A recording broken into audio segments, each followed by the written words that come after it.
Good morning. Morning మ్యాగజైన్కి స్వాగతం. ప్రముఖ దినపత్రికలో వస్తున్న వార్తలు వెనక జరుగుతున్న పరిణామాలు చూద్దాం. ఈనాడు చూస్తే ప్రభుత్వ వైద్య కళాశాలల్లో మరో 10,000 సీట్లు అన్నటువంటి వార్తని హైలైట్ చేసింది.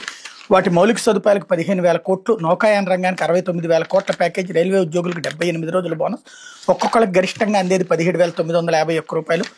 దేశంలోని ప్రభుత్వ వైద్య కళాశాలలో మరో 10,000 సీట్లు పెంచాలని కేంద్ర మంత్రివర్గం నిర్ణయించింది. దీనివల్ల వైద్య విద్య సామర్థ్యం పెరిగి ఎక్కువ మంది స్పెషలిస్ట్ వైద్యులు అందుబాటులోకి వస్తారని, అన్ని ప్రభుత్వ వైద్య కళాశాలలో మేరకు కొత్త విభాగాలు ప్రవేశపెట్టడానికి వీలవుతుందని కేంద్ర ప్రభుత్వం పేర్కొంది. తదనుగుణమైన మౌలిక వసతుల కల్పనకు 15,034 కోట్లు ఖర్చు చేయబోతోంది. దేశీయంగా నౌకా నిర్మాణంలో ఊపి తెచ్చేందుకు 69,725 కోట్ల భారీ ప్రోత్సాహకాలు ప్రకటించి ప్రధానమంత్రి నరేంద్ర మోడీ అధ్యక్షతన బుధవారం కేబినెట్ సమావేశమైంది.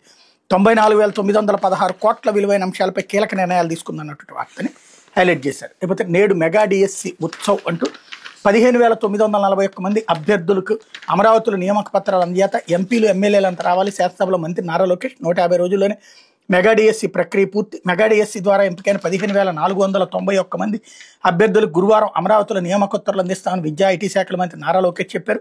కూటమి ప్రభుత్వం అధికారంలోకి వచ్చాక ముఖ్యమంత్రి తొలి సంతకం మెగా డిఎస్సి పైన చేశారు. అందుకే ఇది ప్రభుత్వ తొలి విజయం అని వివరించారు. బుధవారం ఆయన శాసనసభలో మాట్లాడుతూ ముఖ్యమంత్రి చంద్రబాబు, ముఖ్యమంత్రి పవన్ కళ్యాణ్ నాయకత్వంలో ఈ కార్యక్రమం నిర్వహిస్తున్నాం. ఉద్యోగం పొందిన వారితో పాటు ఆ కుటుంబం నుంచి మరొకరు కలిసి మొత్తం 32,000 మంది పాల్గొంటారు. ప్రతి జిల్లాకు ఒక జోన్ ఏర్పాటు చేస్తున్నాం. ఎమ్మెల్యేలు, ఎంపీలు ఈ కార్యక్రమానికి హాజరు కావాలి. కొత్తగా ఉద్యోగాల్లో చేరుతున్న మీ ప్రాంతాలను ఉపాధ్యాయులతో అనుసంధానం అయ్యేందుకు ఇది మంచి అవకాశం అని చెప్పారన్నట్టు వార్తని హైలైట్ చేశారు. లేకపోతే 100 కోట్లు ఊడ్చేశారు. పులివెందుల్లో గ్రీనరీ సుందరీకరణకు 29 కోట్లు, జగన్ ప్యాలెస్ పచ్చదనం కోసం 5.79 కోట్లు. వైకాపా ప్రభుత్వంలో రాష్ట్ర పట్టణ పచ్చదనం సుందరీకరణ సంస్థలో 100 కోట్ల కుంభకోణం జరిగింది. దీనిపై సమగ్ర విచారణకు శాసనసభ సంఘాన్ని ఏర్పడిన తెలుగుదేశం పార్టీ ఎమ్మెల్యే డిమాండ్ చేశారు. పనులు చేయకుండానే చేసినట్టు రికార్డు సృష్టించి అధికారులు, ఇంజనీర్లు, గుత్తేదారులు కలిసి ప్రజాధనాన్ని కొల్లగొట్టారని ఆరోపించారు. అమృత్ 2.0 పథకంలో గత ప్రభుత్వంలో పెద్ద ఎత్తున జరిగిన అక్రమాలపై కాలింగ్ అటెన్షన్ కింద అమదాలవలసి ఎమ్మెల్యే కోన రవికుమార్ శాసనసభలో బుధవారం మాట్లాడారు. ఆయన చేసిన ఆరోపణలను పలువురు ఎమ్మెల్యేలు సమర్థించారు. తమ నియోజకవర్గాలను అవకతవకలు జరిగిన సభ దృష్టికి తీసుకొచ్చారు. వైకాపా ప్రభుత్వంలో గ్రీనరీ, బ్యూటిఫికేషన్, చెరువుల తవ్వకాల్లో భారీ అక్రమాలు జరిగాయి. అప్పట్లో 134 కోట్ల విలువైన పనులు చేపట్టారు. 100 కోట్లకు పనులు చేయకుండా బిల్లులు చెల్లించేశారు. నా నియోజకవర్గం ఆమదాలవలసలో జరిగిన అక్రమాలు ఎందుకు నిదర్శనం? 85 లక్షలకు సాంకేతిక అనుమతులు ఇచ్చి 93 లక్షల పనులు ఎలా చేశారు? అసలు అక్కడ పనులు చేయకుండా 51 లక్షల బిల్లులు ఇచ్చేశారు. మరో 42 లక్షల బిల్లులు పెండింగ్లో ఉన్నట్టు రికార్డులో చూపించారు ఎమ్మెల్యే రవికుమార్ చెప్పారన్నటువంటి వార్తని హైలైట్ చేశారు. ఇకపోతే ఆంధ్రాలో కొని తెలంగాణలో విక్రయం, ఉచిత ఇసుకను పక్కదారి పట్టిస్తున్న అక్రమార్కులు, నిర్మాణ రంగంలో వేగం పెంచడం, కార్మికులకు మేలు చేయవచ్చనే లక్ష్యాలతో రాష్ట్ర ప్రభుత్వం ఉచిత ఇసుక పథకాన్ని ప్రతిష్టాత్మకంగా అమలు చేస్తుంది. దీన్ని కొందరు అక్రమార్కులు అనుకూలంగా మలుచుకుని తెలంగాణకు ఎగుమతి చేస్తూ కోట్లు ఆర్జిస్తున్నారు. ఈ దందాపై ఉభయ గోదావరి జిల్లాల అధికారులు సమగ్ర విచారణ చేస్తే పాత్రదారుల బండారం బయటపడే అవకాశం ఉంది. తూర్పుగోదావరిలో చిడిపి, కుమారదేవం, వేగేశ్వరపురం, అరికిరేవుల తదితర రీచ్ల నిల్వ కేంద్రాల నుంచి తెలంగాణకు యథేచ్ఛగా ఇసుక సరఫరా అవుతోంది. ఏలూరు జిల్లాలోని సరిహద్దు గ్రామాల్లో నిర్మాణాలకు ఇసుక అవసరమని తీసుకెళ్తూ అక్కడి నుంచి తెలంగాణకు తరలిస్తున్నారు. జనవరి నుంచి సీతానగరానికి 50,000 మెట్రిక్ టన్నులు, రాఘవపురానికి 30,000 టన్నులు, ఎర్రగొండ్లపల్లి, జీలుగుమిల్లికి 10,000 మెట్రిక్ టన్నులు ఇసుక తరలింది.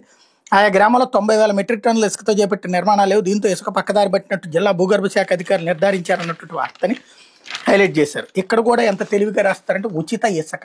ఎక్కడన్నా ఉచితంగా ఇసుక వస్తుందా? ఎంత డబ్బులు పెడుతున్నాయి? కానీ ఆ పదాన్ని ఇసుక కొనని వాళ్ళు లేదా ఇసుకతో అవసరం లేని వాళ్ళకి లేదు అక్కడ ఉచితంగానే ఇస్తున్నారనే ఫీలింగ్ రావాలి. అట్లాగే తెలంగాణకి తీసుకెళ్ళి అమ్ముకుంటున్నారు. అవసరానికి మించితే అమ్ముకోవడమే జరుగుతుంది. ఇది ఓపెన్గా ఎవరు దోచుకు తింటున్నారు ఈ డబ్బులు? తెలిసి అది రాయలేము. కేవలం స్థానికంగా ఎవడో తప్పు చేస్తున్నాడు అన్న కోణంలో రాస్తుంటాం. ఇదే ఇక్కడ వీళ్ళకున్న జబ్బు. అదే జగన్ అయితే కనుక జగనే తినేస్తున్నాడు, జగన్కే డబ్బులు వెళ్ళిపోయినాయి అని రాశారు. ఇప్పుడు మాత్రం ఎవరో లోకల్ వాళ్ళకి డబ్బులు వెళ్ళినాయి అని రాస్తారు. అప్పుడైనా ఇప్పుడైనా జరిగేటటువంటి వాటిలో విచిత్ర వార్తలు అవే. లేకపోతే రెడ్ బుక్ అంటున్నటువంటి వాళ్ళకి డిజిటల్ బుక్ చూపిస్తాం. వైకాపా కార్యకర్తలకి శ్రీరామ రక్ష, మీకు అన్యాయం జరిగితే ఇందులో పెట్టండి, బాధ్యులు ఎక్కడున్న అధికారంలోకి రాగానే శిక్షిస్తాం. వైకాపా కార్యకర్తలు శ్రీరామ రక్ష డిజిటల్ బుక్ తీసుకొచ్చాం. ఇప్పుడు రెడ్ బుక్ అంటున్న వాళ్ళందరికీ రాబోయే రోజులు డిజిటల్ బుక్ ఎట్లా ఉంటుందో అర్థమయ్యేలా చేస్తామని మాజీ ముఖ్యమంత్రి జగన్ ప్రకటించారు. క్యాంప్ కార్యాలయంలో బుధవారం నిర్వహించిన వైకాపా విస్తృత స్థాయి సమావేశంలో ఆయన మాట్లాడారు. డిజిటల్ బుక్ వెబ్సైట్ని ఆవిష్కరించారు.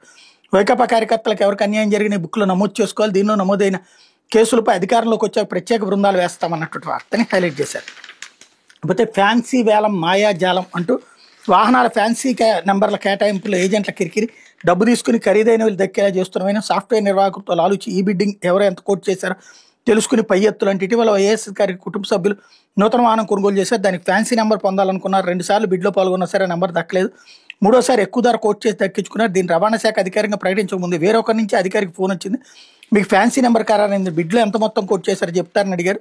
దీంతో ఆయన వాక్కయ్యారు. గోప్యంగా ఉండాల్సిన ఆన్లైన్ బిడ్డింగ్లోని వివరాలు, ఫోన్ నెంబర్ వేరొకరికి ఎలా తెలిసి ఆయన ఆశ్చర్యపోయారు. ఈ విషయాన్ని రవాణా శాఖ ఉన్నతాధికారుల దృష్టికి తీసుకెళ్లారు. ఇది రవాణా శాఖలో ఫ్యాన్సీ నెంబర్ల కోసం నిత్యం నిర్వహించే ఆన్లైన్ బిడ్డింగ్లో తెర వెనక సాగుతున్న మంత్రాంగానికి ఉదాహరణ అన్నటువంటి వార్తని హైలైట్ చేశారు.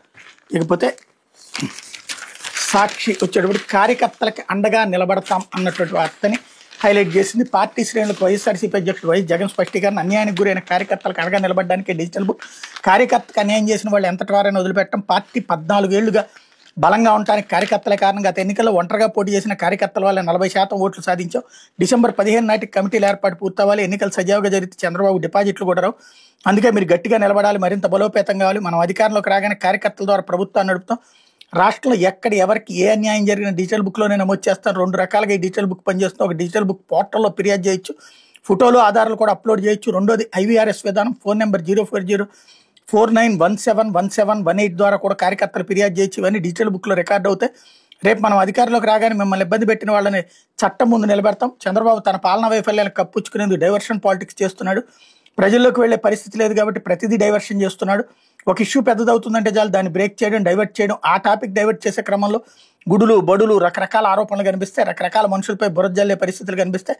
ఇలాంటి సమయంలో మీరంతా గట్టిగా నిలబడితే ఏ ఎన్నికలు వచ్చినా చంద్రబాబుకి డిపాజిట్లు కూడా రావన్నటువంటి వార్తని హైలైట్ చేశారు. లేకపోతే ఈ సర్కార్పై ప్రజల్లో తీవ్ర వ్యతిరేకత, సీఎం చంద్రబాబుపై నిప్పులు చెరిగిన వైఎస్ జగన్, బాబు షూరిటీ మోసం గ్యారంటీ అని ప్రజలకు అర్థమైంది. అట్టర్ ఫ్లాప్ అయిన సూపర్ 6 విజయోత్సవ సభ, విద్యా వైద్యం వ్యవసాయ రంగాల నిర్వీర్యం, బుద్ధి జ్ఞానం ఉంటే ప్రభుత్వం మెడికల్ కాలేజీలకు ప్రైవేటీకరిస్తారా, స్కూళ్ళు బస్సులు ఆసుపత్రులు ప్రభుత్వాలు ఎందుకు నడుపుతాయో తెలియదా, వాటిని ప్రభుత్వం నడపబోతే పేదల పరిస్థితి ఏంటి, దోపిడీకి గురికారా, డబ్బులు లేకపోయినా అమరావతికి 2 లక్షల కోట్లు ఖర్చు చేస్తూ ఉంటున్నారు, కానీ మెడికల్ కాలేజీకి మాత్రం 5,000 కోట్లు ఖర్చు చేయలేరట. ఏ ఒక్కరికి మేలు చేయకపోయినా 16 నెలల్లో 2 లక్షల కోట్ల అప్పులు, ఎక్కడికక్కడ యథేచ్ఛగా దోపిడీ, ఇసుక ఫ్రీ అన్నారు గతంలో కంటే డబుల్ రేట్, వైఎస్ఆర్సీపీ హయాంలో ఇసుకతో 750 కోట్ల రూపాయల ఆదాయం అన్నట్టు వార్తని హైలైట్ చేశారు.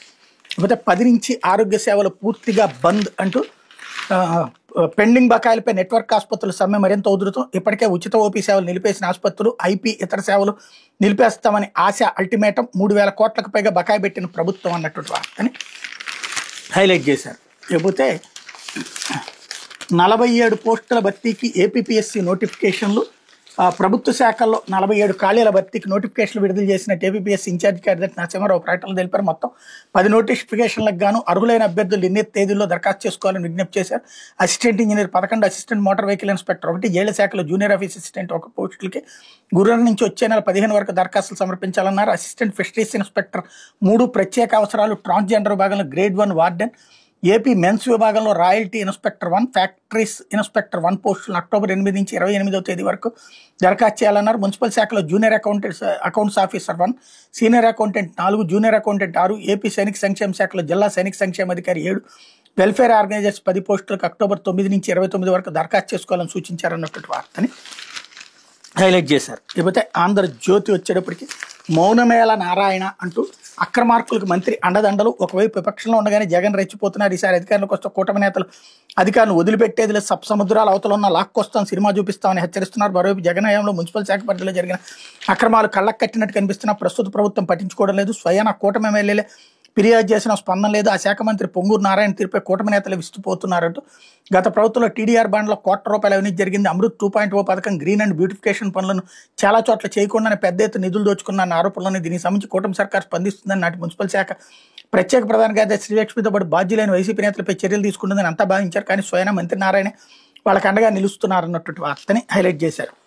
ఇక్కడే తెలివితేటలు ఏంటంటే నారాయణని దొంగం చేసేటటువంటి ప్రయత్నం. టీడీఆర్ బాండ్లకు సంబంధించి ఆంధ్రజ్యోతి రాసేసింది, ఈనాడు రాసేసింది కాబట్టి అంటే కనుక ఇప్పుడు కూడా టీడీఆర్ బాండ్లు ఇస్తున్నారు, అప్పుడు మానేయాలి రేటు. అసలు దానికంటే కూడా ఇప్పుడు ఒకళ్ళకి ఒక బిల్డింగ్ కూలుస్తున్నారు, ఆ బిల్డింగ్కి సంబంధించిన పరిహారం ప్రభుత్వం ఇవ్వట్ల 10 పైసలు కూడా భవిష్యత్తులో ఇస్తామంటుంది, అందుకని చెప్పి టీడీఆర్ బాండ్లు ఇస్తున్నది.